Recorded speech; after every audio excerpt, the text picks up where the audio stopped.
हरदोई के जिलाधिकारी पुलकित खरे ने स्वतंत्रता दिवस के मौके पर जिले की ग्राम सभाओं को करीब 101 खेल मैदान अतिक्रमण मुक्त कराकर और सौंदर्यीकरण कराकर ग्राम सभा को सौंपे। अब ग्राम सभा के बच्चे और नौजवान भी खेल मैदान के जरिए अपनी प्रतिभाओं को निखार सकेंगे और होने वाले खेल कूद के आयोजन में हिस्सा ले सकेंगे। दरअसल ग्राम सभा में खाली पड़ी हुई सरकारी जमीनों पर कुछ लोगों ने जगह जगह अवैध कब्जा कर रखा, जिससे ग्राम सभा के बच्चे और नौजवानों के खेल कूद में पीछे रह जाते थे, क्योंकि मैदान के अभाव में वो अपनी प्रतिभा नहीं निखार पाते थे।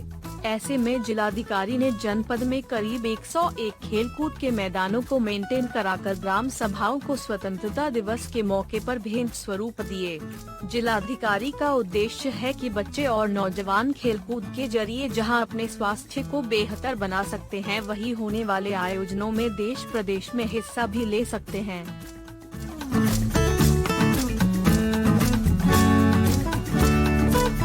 101 खेल के मैदानों का लोकार्पण एक साथ करा जा रहा है। पिछले 6 माह में अथक प्रयास करके इन खेल के मैदानों को आज की स्थिति में लाया गया है। इनमें से अधिकांश जगह पर गांव में कब्जे हो रखे थे, जिसमें राजस्व टीम की मदद से सबसे पहले वो कब्जे हटवाए गए। उसके बाद उनका चिन्हांकन करा गया। मनरेगा योजना के अंतर्गत उनकी बाउंड्री बनवाई गई थी और वहाँ पे उस गाँव की ज़रूरत के हिसाब से एक खेलकूद समिति का गठन करा गया। इस समिति में गांव के नौजवान लड़कों को, बच्चों को शामिल करा गया और साथ ही साथ उस क्षेत्र के चौकी इंचार्ज को भी रखा गया, जिससे इसकी निरंतरता बनी रहे और इसका मेंटेनेंस हो सके। इन खेल के मैदानों में आवश्यकता के अनुसार या फिर वॉलीबॉल के नेट लगवाए गए हैं, या फिर दौड़ने के लिए स्थान बनवाया गया है, या बच्चों के लिए झूले लगवाए गए हैं। हर खेल के मैदान की जिम्मेदारी उस समिति को दी गई है।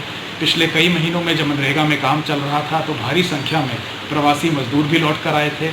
इन प्रवासी मजदूरों का भी इसमें बहुत बड़ा योगदान रहा है कि उनके माध्यम से मनरेगा में उनको काम भी मिला और साथ ही साथ हमारे ये खेल के मैदान तैयार हो गए। मैं उम्मीद करूंगा कि इन खेल के मैदानों के ज़रिए इस स्वतंत्रता दिवस के अवसर पर गांव के बच्चों को, गांव के युवकों को एक ये जो तोहफा मिला है, इसका वो अच्छे से प्रयोग करेंगे। इसकी मेंटेनेंस बरकरार रहेगी प्रधान के माध्यम से और उस समिति के माध्यम से, और बच्चे खेल कूद कर हष्ट पुष्ट होकर देश का नाम रोशन करेंगे। जो लोग खेलकूद में प्रतिभा रखने वाले थे और मैदान के अभाव में अपने आप को आगे नहीं बढ़ा पाते थे, ऐसे में जिलाधिकारी का ये काम काफी सराहनीय माना जा रहा है। हरदोई से न्यूज़ के लिए राम श्रीवास्तव की रिपोर्ट।